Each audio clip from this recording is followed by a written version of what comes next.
Good afternoon, Packers fans. Aaron Negler here with your Packers Daily Chat, coming to you live on the Cheesehead TV social channels. It is Monday in every sense of that word, at least in this house. Hope you're all doing well. Hope you had a great weekend, whatever you were doing, whoever you were with. I'm pretty sure you were all carrying the G because that's what Packers fans do. And that's what we do here with all of you worldwide.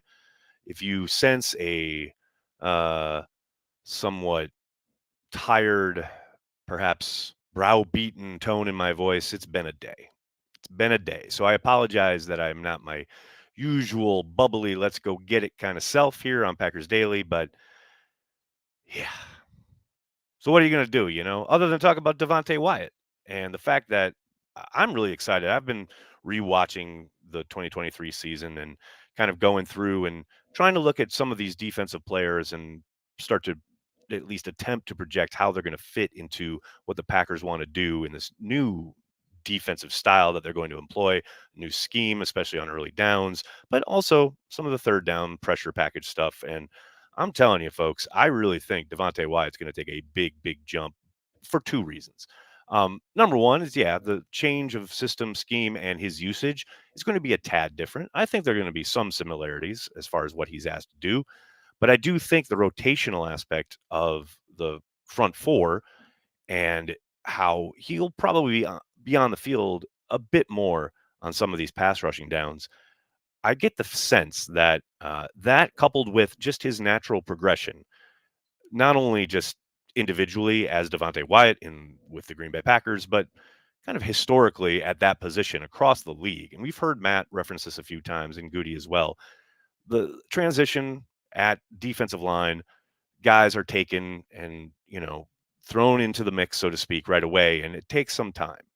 And I know because of the fact that he was a first round pick, a lot of people kind of view him through a particular lens and think, oh boy, maybe they kind of overdrafted him and whatnot. And I'll admit, yeah, that first year plus certainly underwhelming results when it comes to the splash play department. I think overall, he's been damn solid. And I think as this second year in the league kind of wore on, you did start to see some flashes, improvement, learning from mistakes and just basically understanding the NFL game in a way that certainly he did in his rookie year and something that's what you want to see, right? Draft and develop. People kind of are really, I don't know, impatient with the development part, but I think you throw all those factors together, not only with the guys he's going to be playing with who are already on hand, whether that's Kenny Clark, whether that's the guys on the outside, but whatever might happen in this draft and free agency, I do think, you put him in a different mix, third year in the league, the way, like I said, he's been coming on. You saw just improvement from, early in last year to the end of the season where things like balance, coming to balance after winning blocks up front rather than just kind of throwing yourself at the quarterback. They're little things, but they all add up. And I think, like I said, third year in the league, new system that should hopefully get him a few more one-on-ones and let him get after the quarterback in certain situations. I think some of these splash plays that we've been yearning for when it comes to Devontae's play, that's going to start to materialize. And I'm really excited about it. Now, I understand there are always going to be naysayers. There are people who have planted their flag as far as, oh, no, he was way overdrafted and blah, blah, blah. And they'll never really give him a fair shake. But I think this is the season in 2024 where you start to see, I'm not expecting dominant play, but a true, force up front that helps the Packers control the line of scrimmage with their four-man fronts on early downs, which, man, that's paramount. I know we're all talking about some fun additions to the safety room or possibly corner, definitely probably slot corner, etc. But man, all of that is secondary in the scheme switch in particular if the Packers don't control things up front. And I think Devontae is a big piece in that regard, or is going to be going forward. So I'm excited to see what he has in store for us as Packers fans.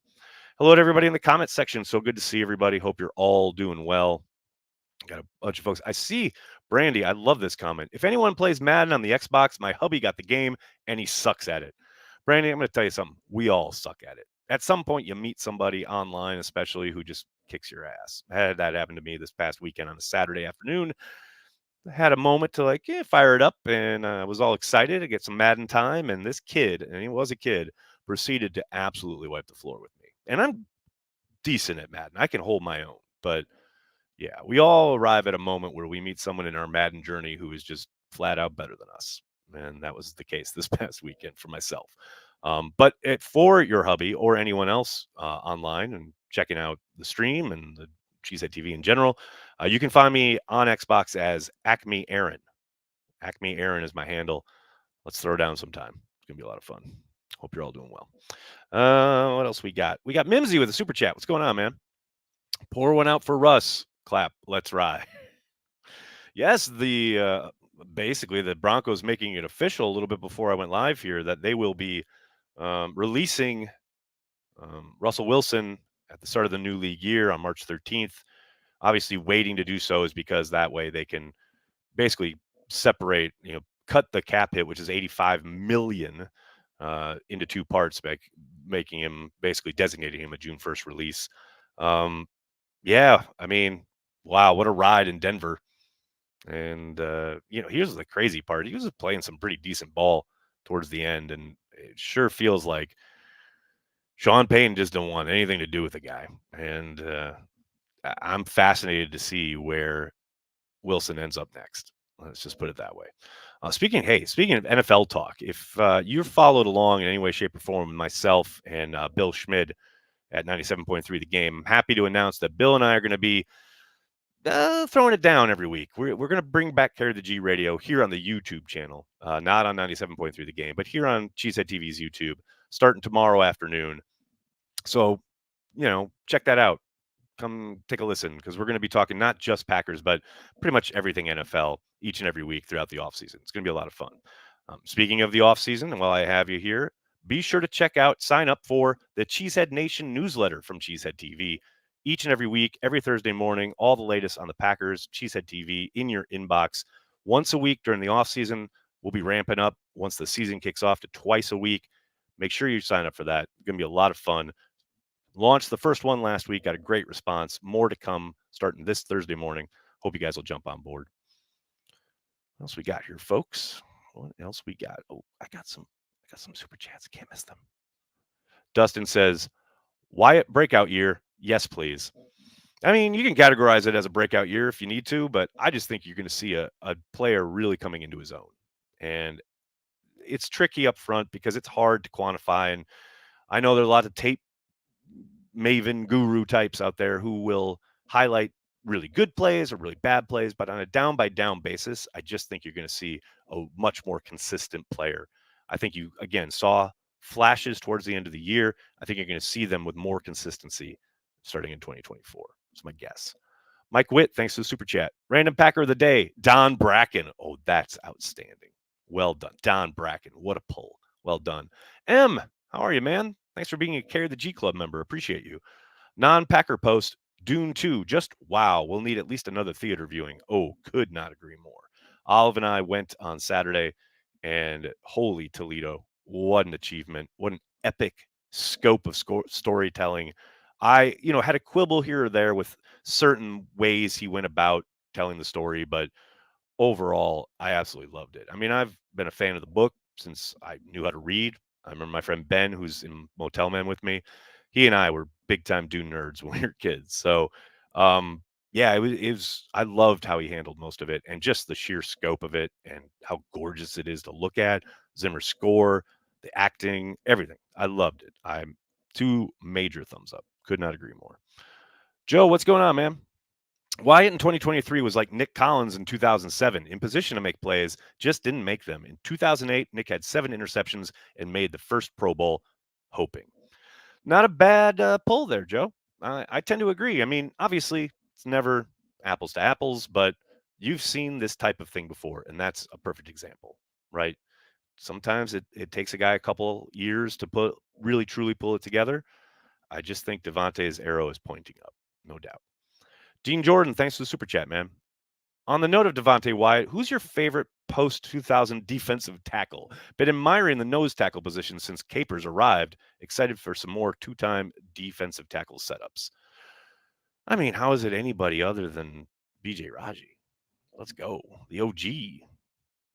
I mean, there have been some good ones, but I mean, there are still people asking me about BJ Raji on this chat years and years after he retired.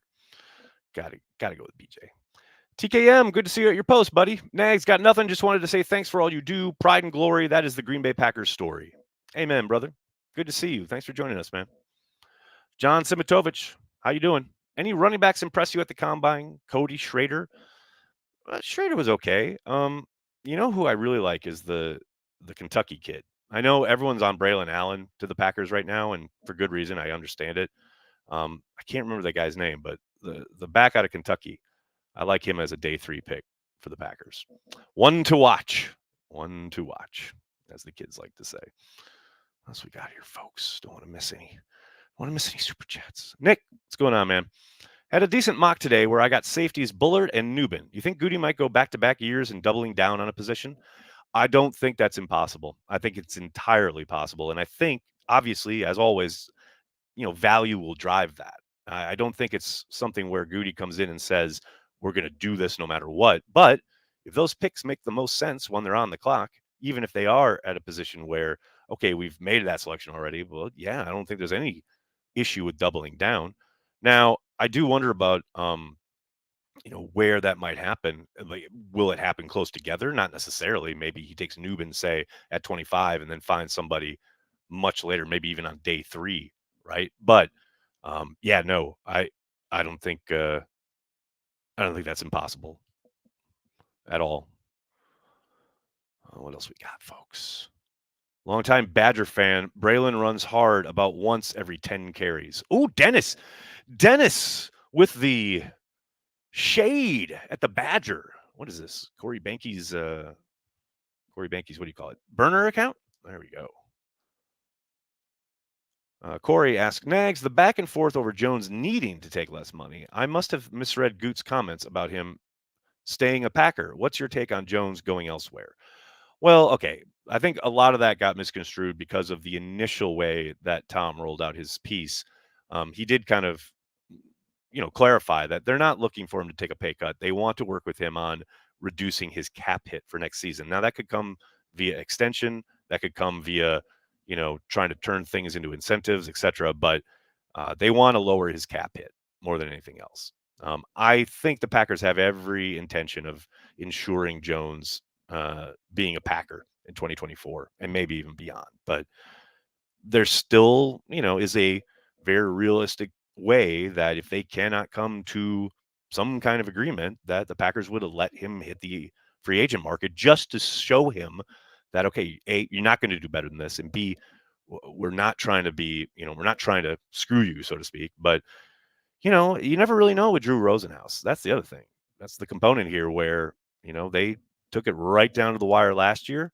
Who knows what Drew is saying this year, especially after the production that Aaron had towards the end of the season.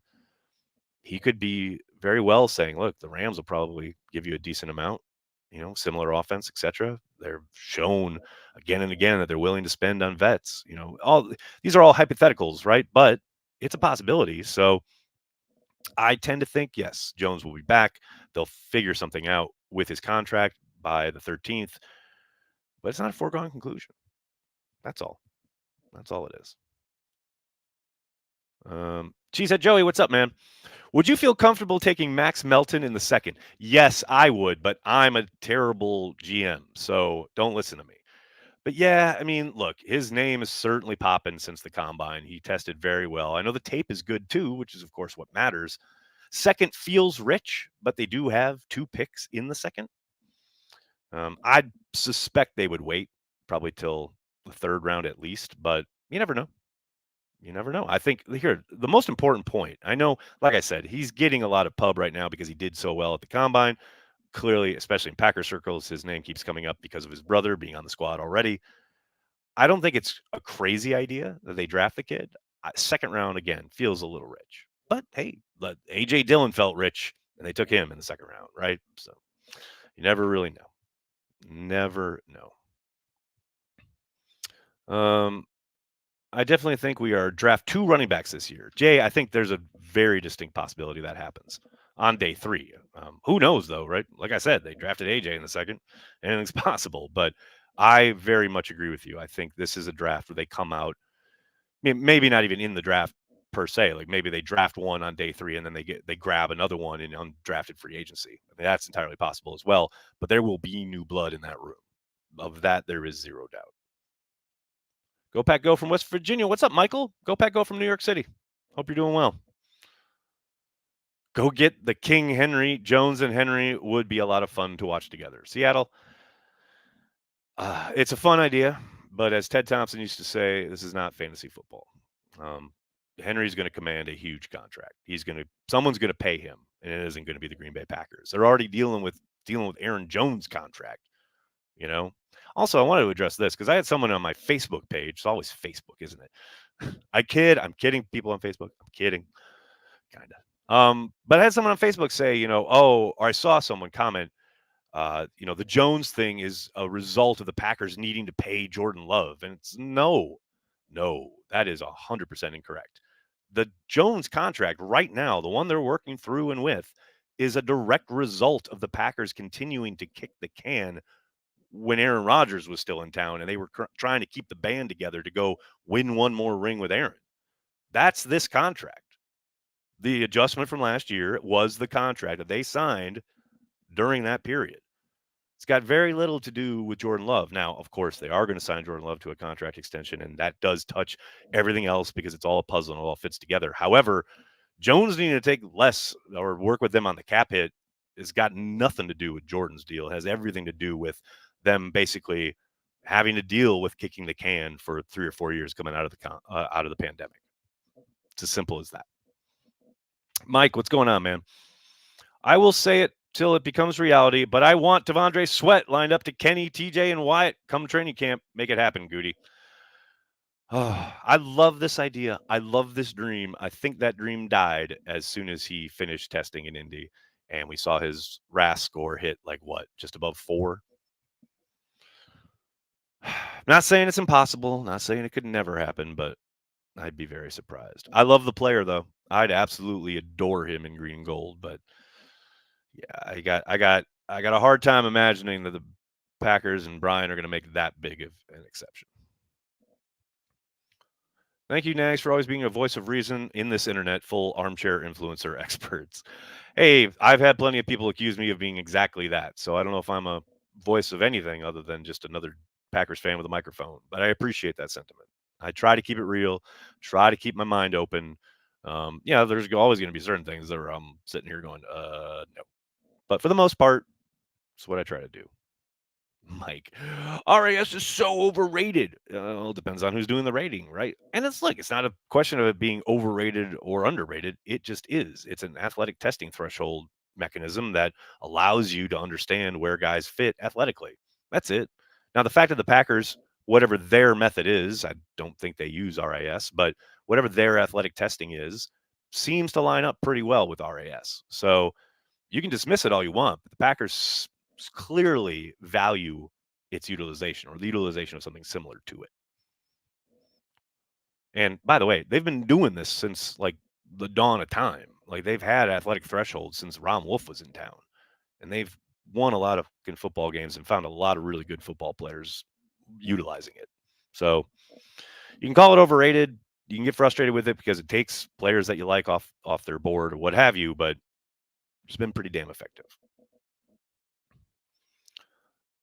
We're back to the beginning. Poor Broncos, LOL, gave up a lot to release Russell Wilson.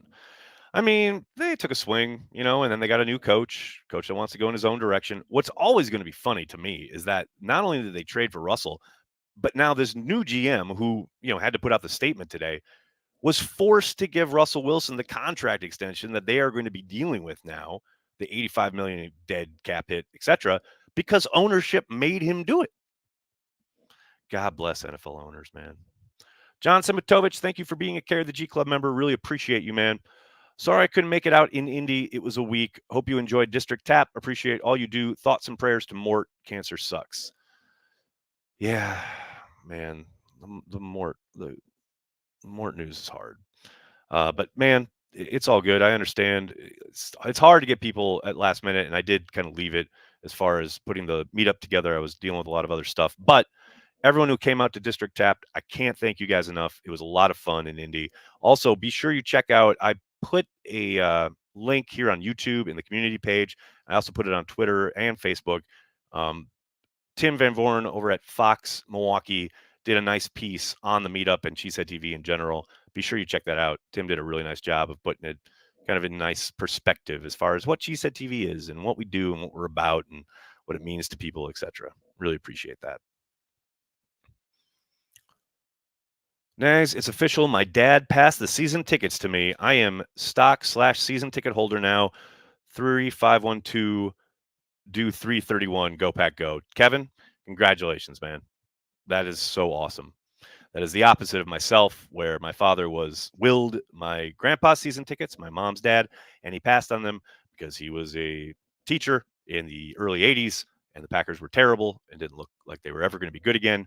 So he passed on season tickets, and now I am number like 35,000 on the waiting list. True story. So congratulations, man. Enjoy it. Relish it.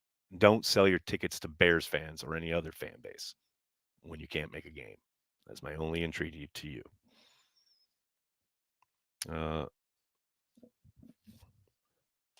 Logan says, Tom Grossi interviewed Max Melton, Cooper DeJean, and Tyler Nubin. That means 2 of those 3 will be Green Bay Packers. My optimism will never die. Logan, is that what it means? Because all I know is I keep seeing, draft videos from Tom that are the Packers selecting guys he didn't want. I mean, he knows the drill. He knows how to get those views. I don't know. I'm not saying. I'm just saying. You go to Tom Grossi's page, you'll see lots of him at the draft or watching the draft, melting down, being upset. The Jordan Love selection being a prime example there. But I get it, man. The game is the game. Sammy, how you doing, man? If Aaron Jones is gone, I say we draft Jalen Wright out of Tennessee. He's a one-for-one skill-wise. I mean, even if they don't let go of Jones, that's not a bad idea. It's a legit possibility. I mean, don't get it twisted. Jones is, towards the end of his career. The Packers will be looking forward. Investing in talent is what it's all about. Draft and develop. I would not be surprised if they took a swing there in any way, shape, or form. All right, everybody, I got to get going. I cannot thank you enough for hanging out, talking Packers each and every day, Monday through Friday, right here on the Cheesehead TV social channels. Please do me a monster favor. Hit like on the video. Subscribe to the channel. Tell your friends and tell your family. Cheesehead TV. We are devoted to Green Bay Packers fans worldwide. Have a great night, everybody. Go Pack Go.